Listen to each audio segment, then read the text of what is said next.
Charlie Rose is made possible by USA Networks as part of our continuing commitment to innovative television.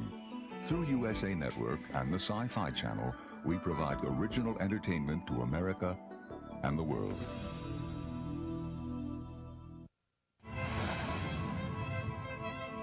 Anywhere, anytime, any book. BarnesandNoble.com, where the world shops for books. Cisco Systems, the company that brought the internet to business, is pleased to help bring The Charlie Rose Show to PBS.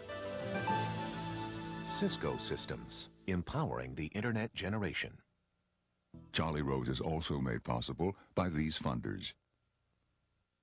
And by Bloomberg, a provider of multimedia news and information services worldwide.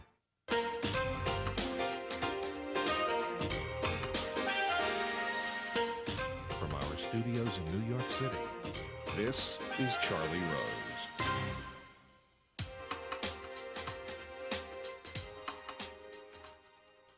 For the last decade or so, comedian Garry Shandling has been responsible for some of the most innovative comedy on television. He's built a career parroting himself and his experiences as a 1970s sitcom writer, a late-night talk show host, and an angst-ridden single white male. His most recent television series, Larry Sanders Show, is one of HBO's most successful programs. It ended this May after 6 years of critical acclaim.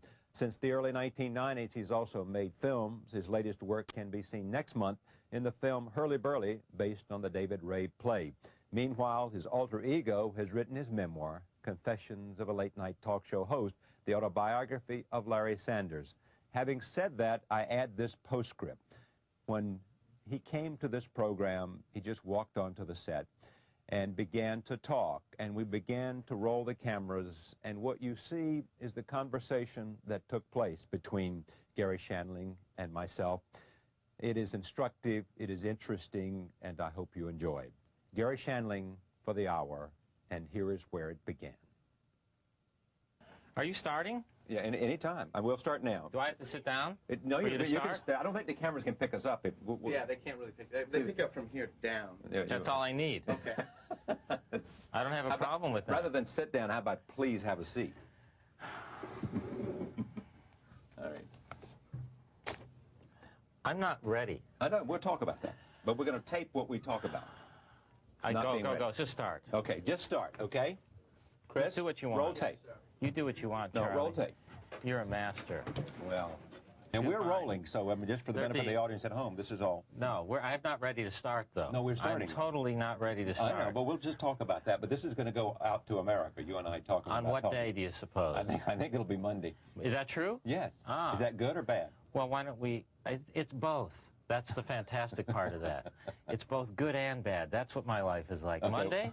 Monday, yeah. Monday's the beginning. Now, why is it good and why is it bad? It's good because that means that if this interview goes badly and it's being taped, then I can make sure I'm not near television to see how badly it goes. I have plenty of time to run and plan a trip somewhere. And if it's really bad, I can find another show. And no, you can. You're in fantastic shape. You're going to be on the new 60 Minutes too, and you've got. You know, all hell's breaking loose in the country. You've got guests booked up to here. That's right. And we're going to the Iraqis are coming in later. Hamdoun. This is why Jesse, the body Ventura, should be president, so he can just look at the TV camera. We need a president who can do this and just go, Saddam, I'm coming to get you Friday. Where's my camera? Listen up, Saddam. This is too dark in here. Just pick one. Just pick one. They'll find you. And I'm going to put my earpiece in so they can give me timing cues, too, as well. But, I mean, I'm actually very happy you're here. I'm a huge fan of yours. Thank you. And I'm a huge fan of, you know, there's a line in my book about you. I'm sure you didn't read it because you've been, you know, busy. But there is a line in my book about you. What does it say? Well, it talks about, Larry talks about how he prepares to do a talk show. And, in fact, to get to the energy that's required of a network high-energy talk show, he doesn't talk to anyone all day or listen to anyone all day and really revs himself up and pushes and pushes and pushes so his heart rate's like, you know, 140. Yeah. Because otherwise, he says, my natural energy is that of Charlie Rose, which is an odd, it's actually a compliment to you, meaning that's sort of a natural organic energy as opposed to, you know, this kind of network thing where people really have to keep the audience. My idea is that I want it to be the opposite of a performance, you know. I mean, my guess is that if I was a comedian or I was an actor and I was going on David, Jay, all these other programs, that I would try to have something to say. I would have a performance. I would have it set, you know, so that I would go on there and I would give them 5 minutes of the best of jokes, a sense of what I wanted to communicate. I'd have a purpose. I want you to come on here and just relax, as you are now, and just have a conversation and let me guide it wherever it goes in terms of the interaction between the two of us. I think that's what you believe you want until you see what that would be like. And then you will immediately shift to saying, let's go back to the 5 minutes of performance, the best 5 minutes.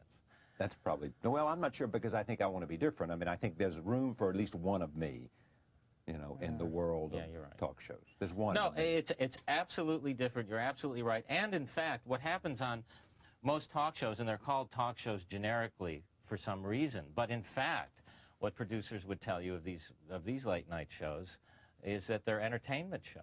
Yeah.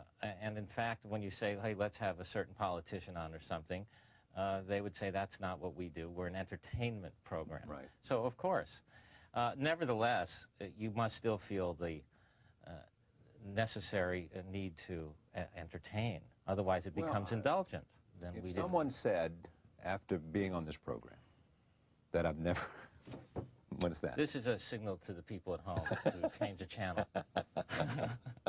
Just disregard it. This is something that, seriously, 700,000 people know about. They know. Yeah, it's a code? It is a code. And a society, a secret society that knows? I can't You've told me all you can't. It's, yeah. I'll tell you when we're off the air, really. It's a whole subculture that the government doesn't know about. Well, what? It's like the purple dot. I don't know. You know about the purple dot? No, I don't. That's another. Ask Jim Lehrer. You know Jim Lehrer? Sure. You know, what do I look like? Do I look like an idiot? Well, no, not exactly. Not exactly. Well, what's similar?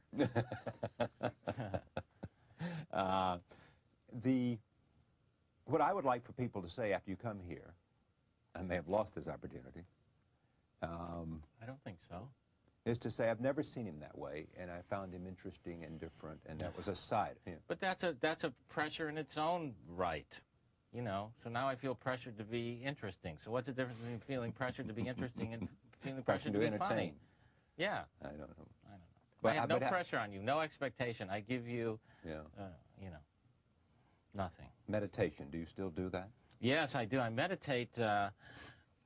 See, now you're laughing. I am, because I don't know. That's what people say. Now we can, I'm an incredibly serious man. I'm not sure about the man part. There's a joke. I'm incredibly serious, and people say I can't tell when he's joking and when he's not. Yeah. Whereas I can. So I'll help you, but I do. I meditate. Well, maybe you could give me a little more of those signals too, that I would be part of some society, so that when you're joking, I would know. Okay. All right. Now I'm being serious. All right, meditation. My hands down. The meditation is, let me just say what I think I know, and then take me from where I think I know something.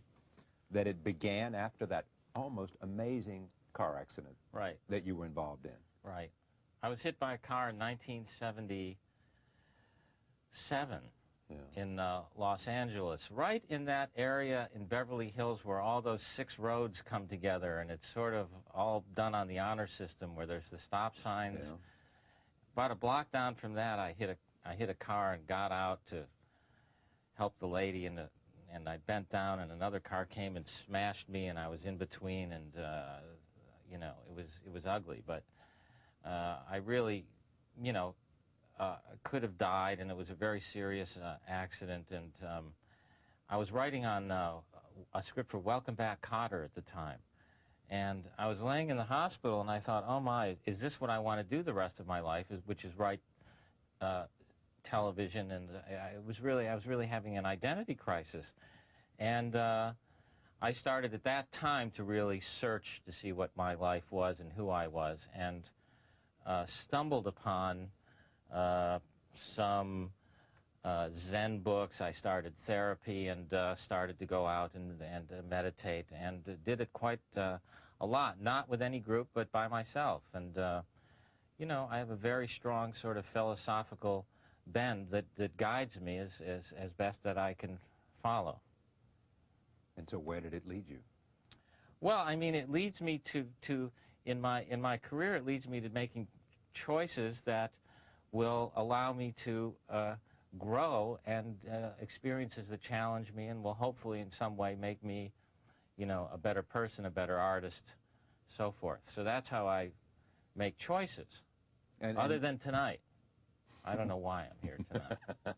Now, see, I was rather flattered because it was said to me that you really wanted to come do this program. Yes, I did. You know, and that flattered me, and I was pleased by that. And yes. so, therefore, you know, I paid a special attention, knowing that, not really? knowing that you would be the least bit uncomfortable about it, but thinking that you would look forward to it because it would be, and as I was looking forward. Thank you. Well, and I am. I'm having a good time. The only thing that I worry about is that I think that something you said suggesting that, you know, if you're driven to entertain, to be funny, then to do otherwise is not as high a skill or a talent, whatever it is I do or whatever, you know, that somehow, that if you don't treat that moment as an opportunity to entertain rather than to do something else, then it doesn't require as much talent. No, I think talent is purely becoming one with who you are and being honest in that moment. Yeah. And it may be in that moment not entertaining and honest. So that's what I struggle for, is honesty. Honesty in the moment. I don't feel like I'm struggling to entertain other than as a sort of insecure defense mechanism.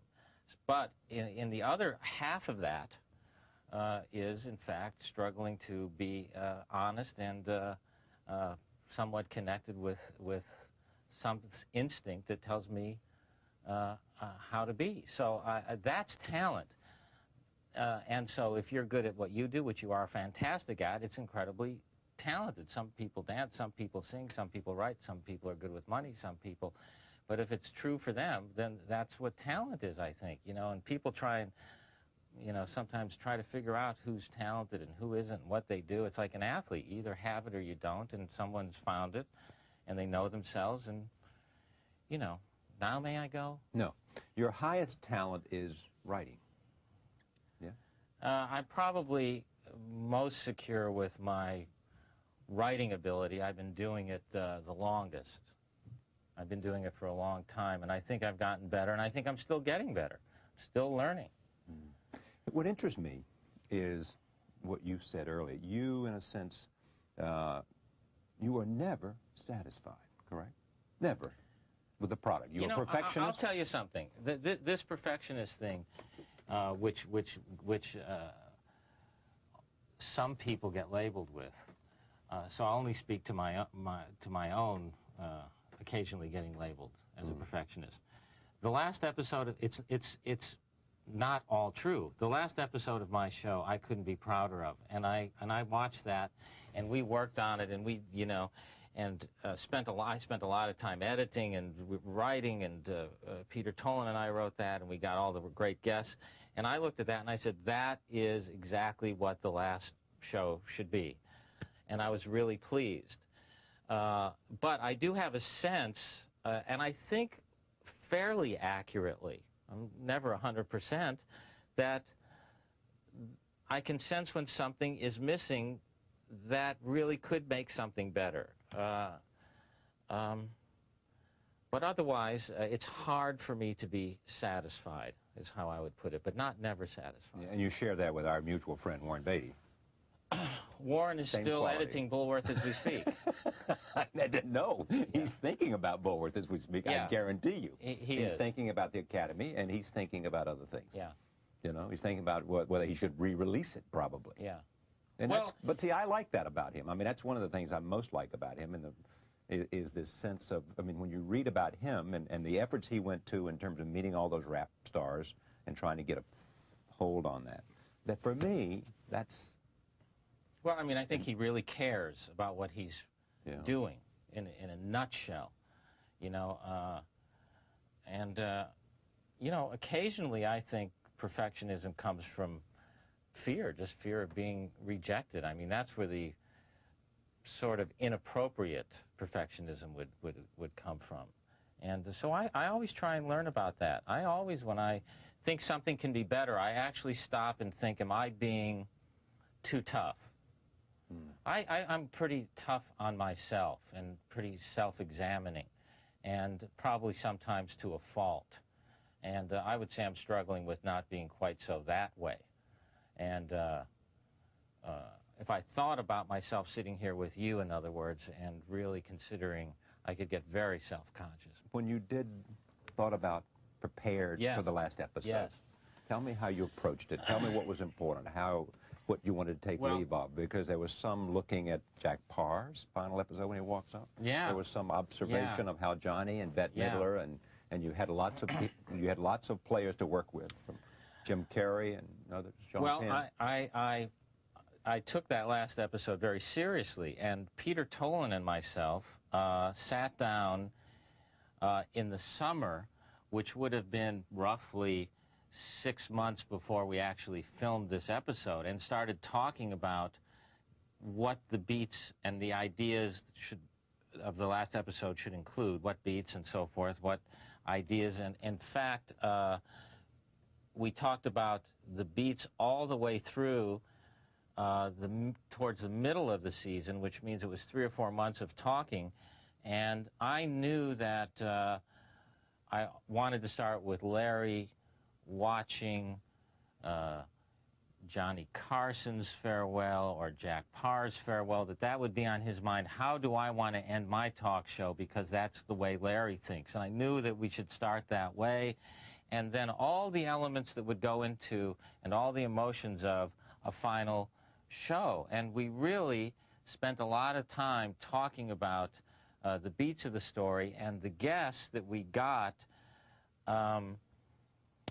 fell into place in many different ways. I was doing hurly-burly, and at the end of filming one of the scenes, I worked up the courage to say to Sean, would you come on the last episode of the show? And I felt like a fool, because I really never ask anyone, because I don't want to put them in that position, and I don't want to be rejected. So I never do it, but he said sure, and so that fell into place, and Jim Carrey came on, and Peter and I did a beat sheet of the script, and he wrote a first draft. We sat down with it together. We got along great. We had a great time writing it. We really write well together, and one of the great joys of doing the show was sitting down and writing with him. We really laugh, and it just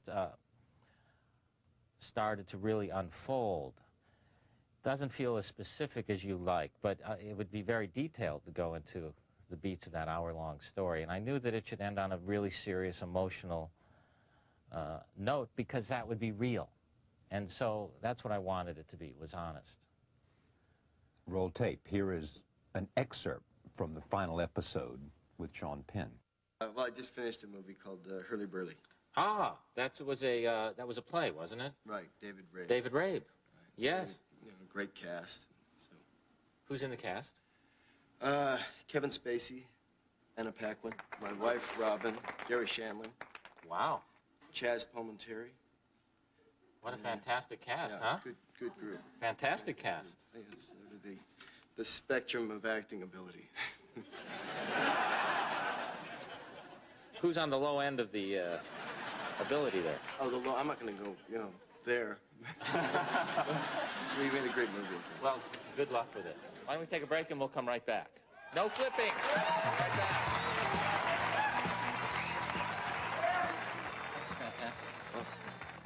I'll tell you, it was Shandling.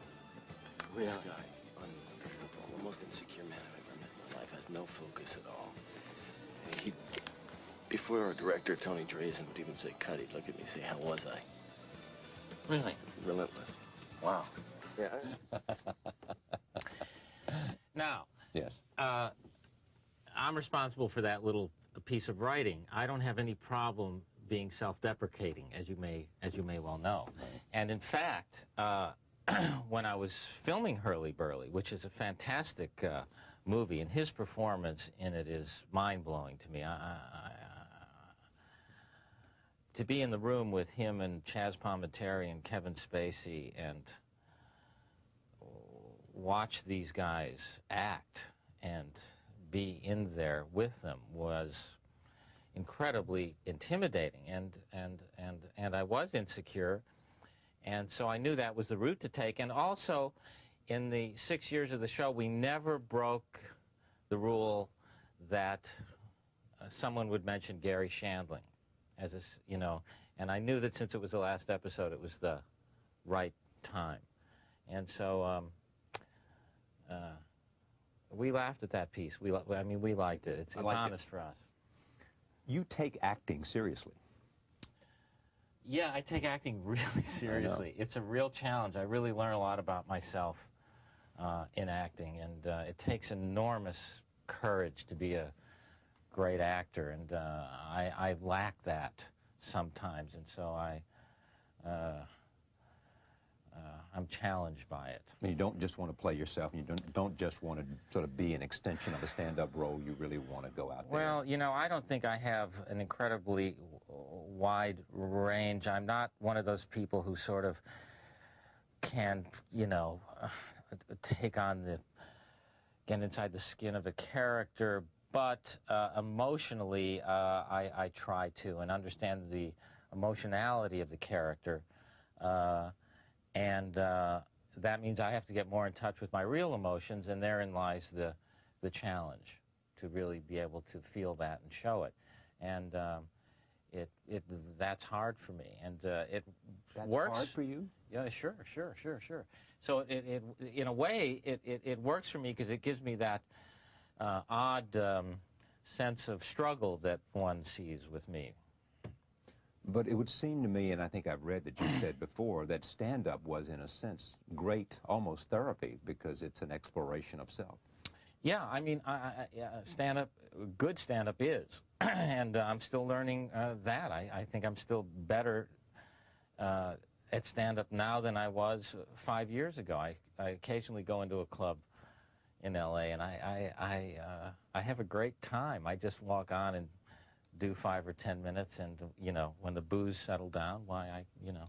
But do you do material that you've been thinking about, you've been working on, you've been shaping, or is this you go in there and just stand up? Both. I mean, I get ideas and go and explore them, and then I take quite a lot of time on stage at a club and see what comes into my mind, and it's interesting. I like it. I mean, I don't do it often now because I'm so busy. You know, once every couple months. Why are you looking at me like that? Well, I'm listening to what you say. That's why. It's okay. Oh, well, it makes me uncomfortable. I'd rather you not listen. or how about not look at you, you know, talk to you like that? I don't mind you looking at me. Just don't listen. It's the listening part that throws me. Throws you. Yeah. I'm not used to that. You're not to listening? Not when I go on a talk show. Yes. Well said. Now Someone, how can I do this without revealing who it is? I can't. Darn. Is that about, oh, well, go ahead, say it. I don't think I can. Let me see if I can edit this. All right. And is this an indictment of me, or? Oh, no. Oh, no, it's not about me. No. Yeah. Let me tell you, one of the things that you have said, certain things you've said that I found interesting, and basically you said that the only thing stranger than being on television every night is wanting to be on television every night. And that's what we explore with Larry. What kind of guy wants to be on TV every night, and how does that affect his life? Because you end up with no life. I mean, you're so exposed that it imposes totally on your life and becomes your life. How does it feel? Do you feel that for yourself? You're on every night. This is your life. Aren't you Charlie Rose? Do you feel that you're not the, quote, Charlie Rose? Do you ever detach during your... I would certainly hope so, yeah. Yeah, well, you seem like you might. Yeah, I would certainly hope so. I'm getting angry at you now. I know you are. Why? Because you won't talk about the book. What kind of What kind of television program is this that you can't plug your product? You can plug it. We'll make the decision as to what we want to talk about. It's not your decision. Well, this is the last time I'm here. Or the first time. No, this is both, maybe. But I would hope you'd come back. This is the last 5 times I'm here. Or am I confused and it's not as long as it seems? And it's not very long, actually. Okay, so ask me. Go ahead. Then I've got Here's honestly, what's interesting. I've got to. Yes, sir. You want to go? No. Here's what's interesting Just about the opposite. I hope so. Here's what's interesting about you to me. I mean, you did the Garry Shandling. It's the Garry Shandling show. It was going quite well. It went from Showtime to Fox, yes? Yes. And you're off onto another venture. I mean, you have said, and at very interesting times in your life, when people wanted you to go in a certain direction, you've said no. Yes, that's true. You know? There are lots of people. Yeah. I read Tom Shales. Tom loves you. Yeah, Tom's a fan. He is a huge fan, Yeah. you know. And I can't tell you how sad he was to see the Larry Sanders Show go off the air. Yeah. But you do these, it's almost like you have this internal clock that tells you it's time to get off the stage. Not even necessarily. I can take a hint, my friend. Oh, please come back. So that you then go. I do. You know, and is it because you want to leave them wanting more? I want to leave them not even knowing what hit them. That's my theory. The other thing's even too much. Yeah. I don't know if I don't know if I make the right decisions, quite frankly. I don't know. All I know is I get bored and unhappy and feel like I need a change and need to be inspired by something new. And I get frustrated and make a decision. Okay. But is it because it is so very hard to do, and you're just, I mean, when you're writing it, and you're starring in it, and you're producing it, it is so hard that you just exhaust yourself, and you can only do so much? Or B, is it because it just gets boring because it's repetitious for you? Well, I mean, I think it's a little of both. With this television show, the Larry Sanders Show, it's a massive job to get it done each week. I mean, there's video segments and film segments. Sometimes we have 8 cameras going at a time.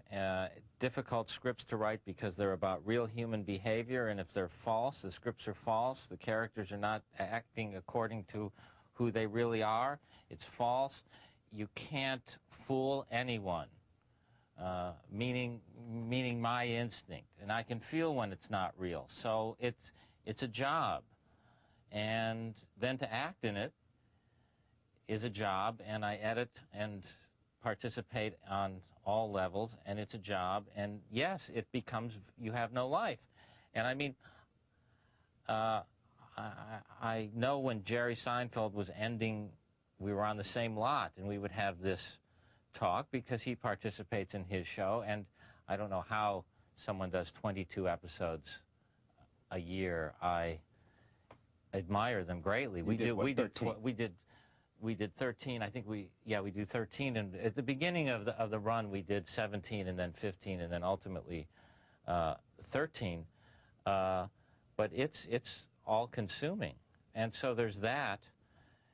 And you know, your life goes by and you feel like, is this what I want to do? And if I felt like this is really me and what I do right now, I'd stay in there. I'd stay in there. I think things can get better with experience. The show could get better, but it just felt like it was time to move on. Even though you thought it could get better, and even though it was still a challenge for you? The degree that it would get better from that last episode was minute. Yeah, it sure was. And, I mean, therein lies what I mean about the perfectionist label. I mean, I think the show reached its potential in the last episode. Sure, we could deal with other subjects and so forth, but, you know, I mean, that's it. And I will maybe put it this way. I do have a problem when I see something, a project or a moment, when I go, that's it.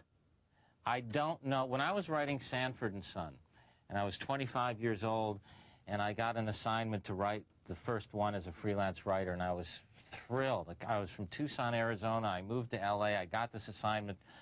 I was so lucky, and I was thrilled. And I wrote a script for Sanford and Son, and they liked it. And they said, we want you to write another one. And I wrote another one, and I was thrilled. And they said, we want you to write another one. And I walked into the story editor at the time, and I said, can you explain something to me? Where do you get the motivation to write 3, let alone 24, whatever it was at the time? Because you had no motivation to write the third one? I was losing it because I had sort of done it. I didn't certainly do it extraordinarily well, and I had a lot to learn, but I sort of did that, and I was confused. I mean, it's just part of my makeup. I mean, once I sort of do it, I get a little confused, because why else, why do you keep going unless you really love it? I mean, I remember him looking at me and saying, oh, you're burned out at 25 already. And I was totally confused what it really was is I was bored and wanting to express myself in other ways. What happened after that show? You know, that's when I started to work at the Comedy Store, and I would go on amateur night and stuff, and I was horrible. I had no experience as a performer at all. I'd never been on stage in my life, never been around anything that resembled a stage. Although my parents had a raised area in the living room that confused me. But I was so bad at it, but so attracted to it, that I thought, oh my goodness, this is how I'm going to really learn a lot about myself, because I'm scared to death. I've never done anything more frightening in my life than get up on stage at the Comedy Store and afterwards at other places and have to face an audience and really bomb. And I mean, I used to drive home at midnight into the valley and not be able to get out of the car. I'd be in the driveway, and I'd have to sit there for 5 minutes. Clutching the wheel. Yeah, I mean, I'd pull the car into the driveway at 1 in the morning, and I'd sit there. I mean, it's you know, going, man, that was painful. When did you know you could do it?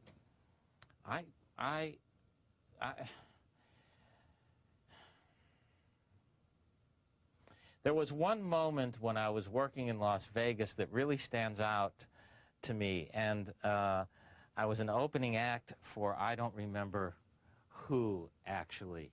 It might have been Donna Summer. I was like in the early 80s, an opening act comedian.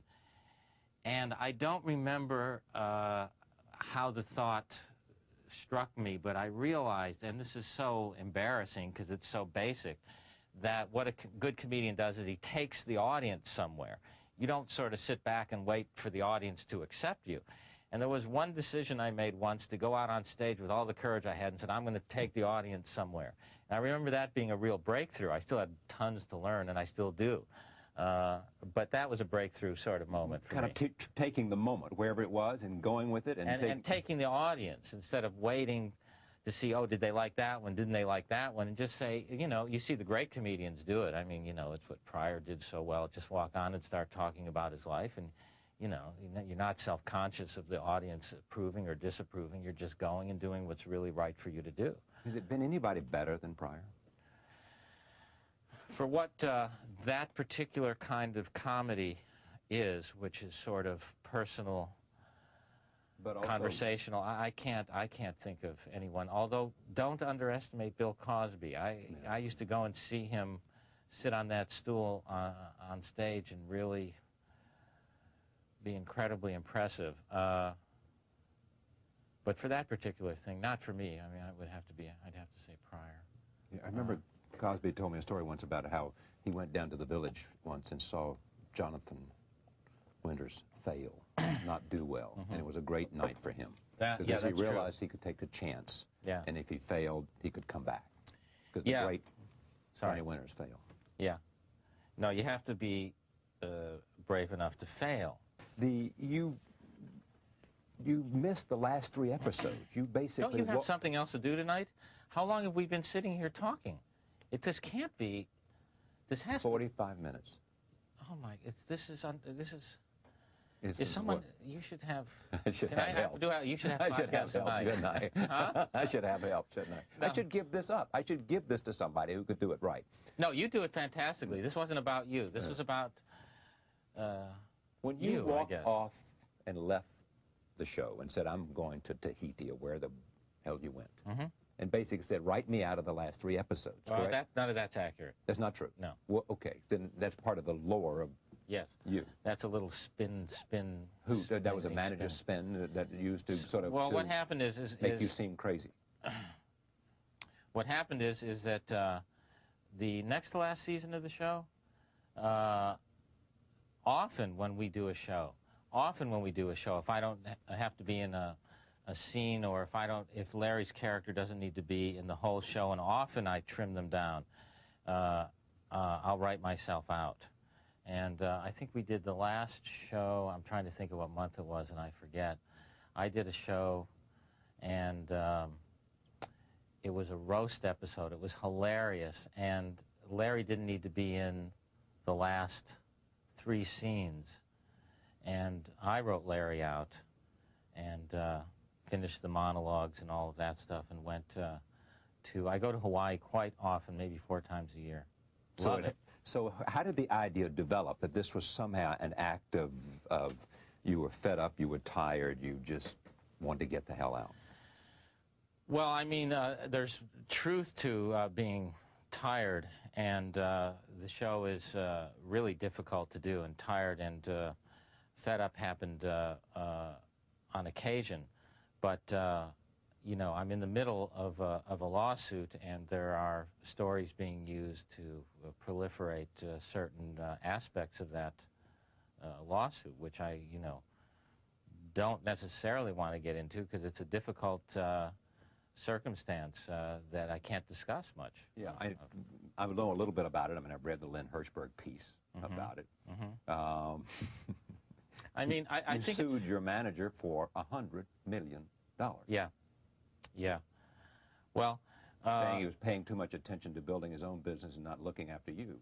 Well, there's a trust issue with a personal manager who is there to look out for your best interest by definition, and there are specific circumstances which I can't get into that my lawyer's David Boyes, who's prosecuting the Microsoft. David Boyes is your guy? And He's Larry very Silverman good. here in New York both feel strongly about, and as do I. And for standing up for doing what I think is right, there's a price to pay, and there's a game to be played, and there's a lot of spinning being done that is common in America now. I think it's an incredibly unfortunate circumstance that our world has become one in which this so-called spin is used for certain agendas. Your argument is that if you stand up for what you think are your rights and pursue something that you think is fair for you, that part of the battle and part of the you know, weaponry is to suggest that the person who is the litigant is a little crazy. Well, I mean, I was told before I even began that this would happen, so it was very predictable. But as I've said all throughout our interview, I've made decisions based on what I really believe are right in my life, and I'm not going to stop now, and it's just something I felt very sure about and honest about, and I felt that it would be more unfair to myself to not do exactly what I have done.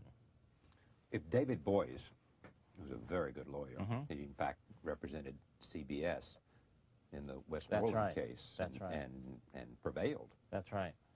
And is now acting on as an advocate for the government in the antitrust suit against Microsoft. They wanted him to come in there. There's no better trial lawyer, perhaps. If he thought you had a cause of action, that says something, doesn't it? I think it does. I mean, he's not going to be around wasting his time. I Doesn't don't mean think he he'll is. prevail, but it means that he... I think that's right. I mean,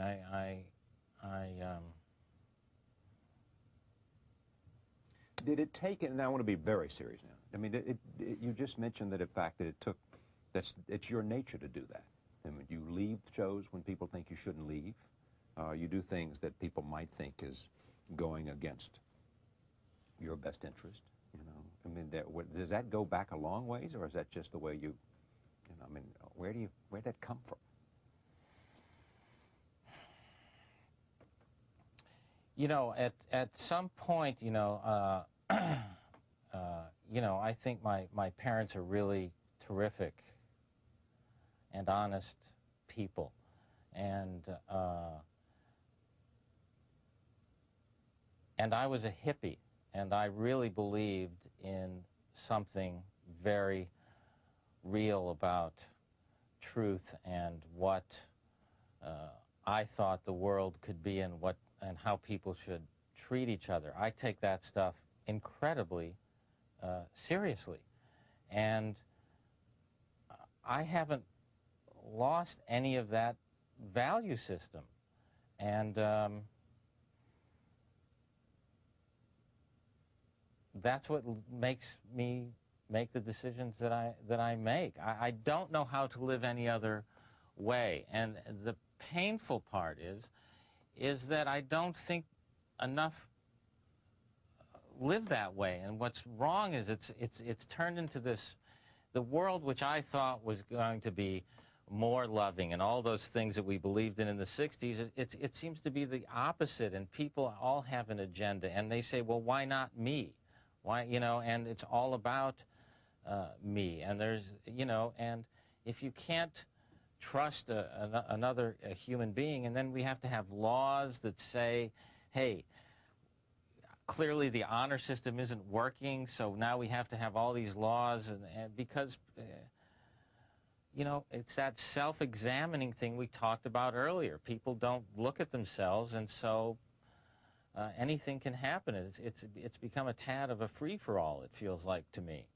And I don't really know what to do about it except to be as honest as I can be. And as long as I'm doing that, you know, I can look at myself in the mirror, but not for a long time, because... But did your friends say to you, wait a minute, just stay with this for a second. Did your friends say to you...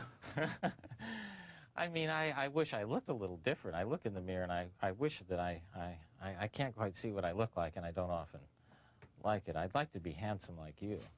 Sure you would. Sure you would. I used to do a joke in my act about, someone asked me if I had plastic surgery once, and I said, can you see my nose? I went to the plastic surgeon, yeah, my nose and these lips, and I said, make me look goofy right in through here. It'll help my career. Yeah. And you began to talk about your hair as well. Talked about my hair, and now I realize hair is not important. It's what kind of hair you have inside. Could just come back to 1 second. Oh, I haven't left you. Okay. I want to come back to this notion. I mean, did you really have to sort of, was it just automatic that you would sue your manager for $100 million in a sense when you thought you had been wronged, or did you have to sort of, you know, well, did you have to get your... Charlie, I mean, I can't get into any of the details I'm not asking that. I'm asking about you. You should know from our conversation tonight, in general, I don't do anything quickly and without great thought and consideration. These are difficult and painful decisions to have to make. What do you think the stakes are? It's a great question, because for me, I can only, in a very personal way, tell you what I've already told you, which is I know the truth, and that's all that matters. And I have, as I say, my attorneys who also agree, and we'll see what happens. I can't get into the stakes in any other way. Take this book. Tell me, why did you write this? Well, that book started, the idea of the book started 3 or 4 years ago, and I really was trying to write it at the same time I was doing the show, and at the same time I've been working on a movie script which I just got which just got greenlit at Sony. I'd been working on a script for 3 or 4 years about an alien from another planet, and I'll shoot that in the summer. And I was trying to do this at the same time, and it was really impossible. And when I finished the show, I wanted to clean up a lot of the projects that I had, because I had made that commitment to people and to myself to do these things. And I sat down this summer and finished this.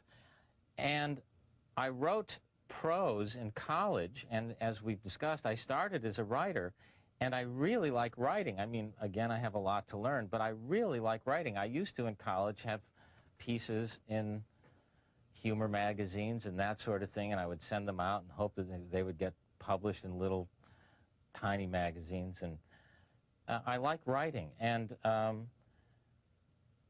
I struggled to find the hook where it would connect with me. And I think this is sort of a satire of tell-all books, and there's a slight point to it, you know, a slight point to it, and I think it's funny, and it's something Larry would do, and so it's fun. It's more fun than the other things I sort of do, frankly. Who is David Renson? David Renson is a writer who helped me put this together. At the very beginning, in particular, we sat and we would sit with a tape recorder and figure out what the book was and so forth and so on. And then I finally really did the major part just this summer. When you look at this meandering that you have taken with great seriousness and the things that you have done with great skill, I mean, do you have any huge regrets about the way it has all evolved? I mean, would you have done something differently? Do you wish you had, for example, you know, taken a real live talk show and not a satire of a talk show? And was there a moment? Did you think in the end, that's the smartest thing I ever did, because one, I have some contempt for them, or I look at them with some sense of their... Well, I don't have contempt for them. I just wanted to... How would you characterize how you feel about them, then, talk shows?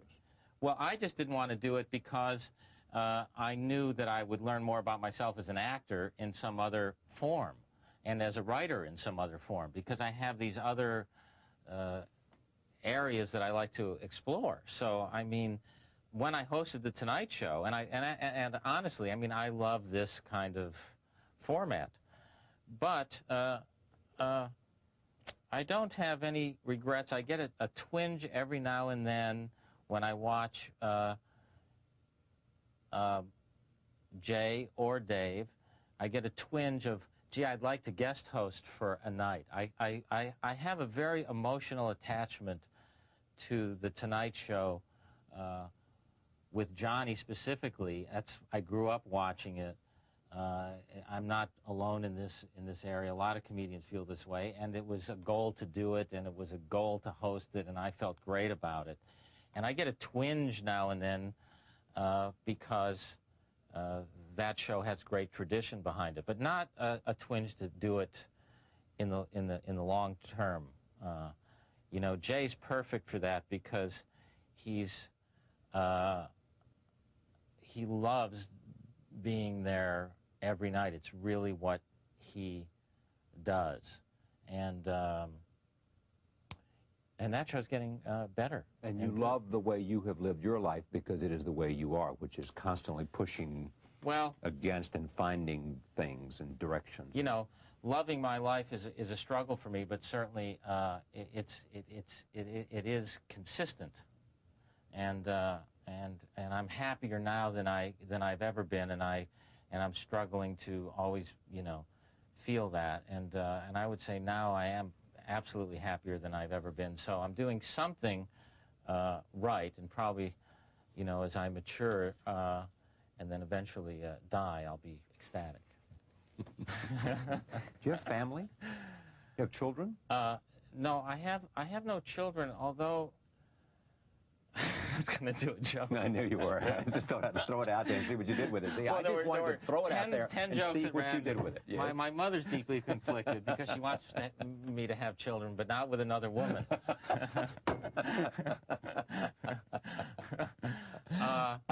No. And the other one is my sperm count is so low I can't even adopt. And There are more. there are more. I love writing jokes. But no, I don't have children, and may well at some point in my life, you know. I mean, I still have, another, you know, I have some time to think about it. Most of all now, you'd like to improve. As we know, I don't rush into anything. No, of course This is not. all consistent. I know it is. There are patterns that have evolved from that I've taken note of in this program, this 62 minutes we've spent together. Yeah. And that's about enough, don't you think? Not if we're going to talk more about me, I could go on. I've changed my mind entirely. About? Nothing. Everything. Everything. Yeah, you've made me see the light. Will you come back? No. No, not on your life. No. This is it for me, isn't it? Yeah. I mean, let's see how this edits together, and we'll take a look at it. And if I seem like I didn't embarrass myself, sure, I'd love to come back. I think you're great. It's great to, you know, you're an intelligent man. Man was the part, of course, as I say, that threw me. You know, I'm not so sure about that because, see, I don't think the point that I most doubt my intelligence is that I'll take risk that no person should take. You know, I'm willing to go where angels fear to tread. Well, this is why you are going to be great, and I'm not being facetious. You're going to be a correspondent on the 60 Minutes too. Right. And please go in there and dig as I sense you can. You have great instincts, and I think it's such an important role to play. And good for you. Maybe I'll see you on 60 Minutes too. Maybe. You know what we ought to do before I do that? I want to show a clip from Hurly Burly, which shows you doing what you aspire to do more of. Mm-hmm. Act. Mm-hmm. Roll tape, and then we'll do this and come back. Here is a tape from Hurly Burly.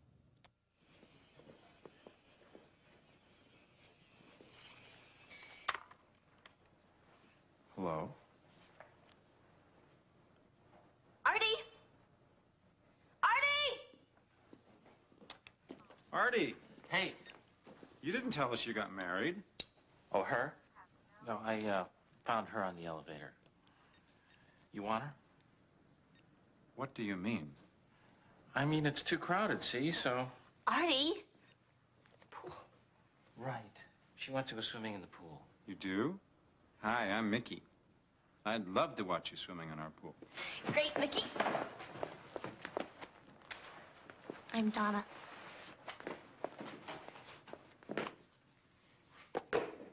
Cute, Artie. Very cute. So, you want her, huh? Keep saying that, Artie.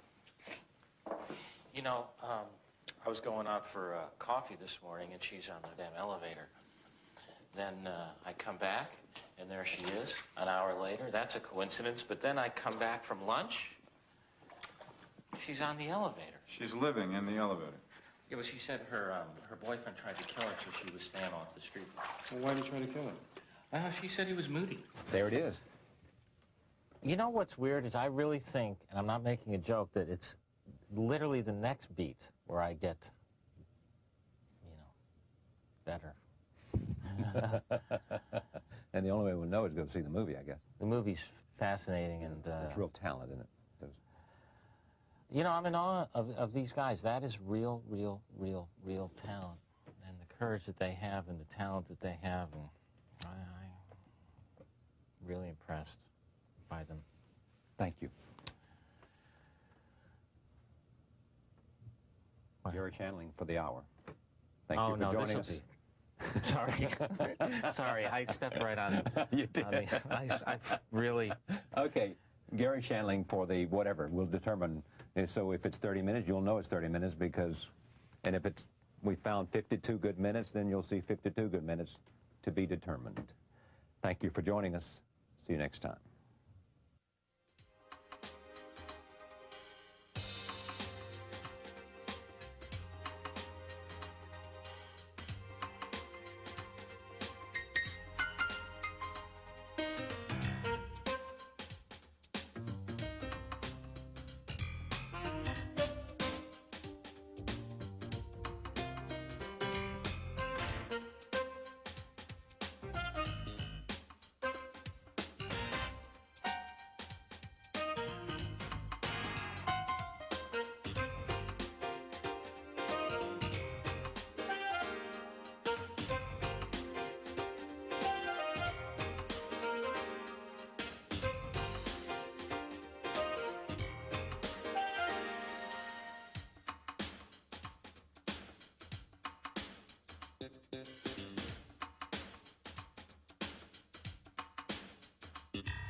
Charlie Rose is made possible by USA Networks as part of our continuing commitment to innovative television. Through USA Network and the Sci-Fi Channel, we provide original entertainment to America and the world.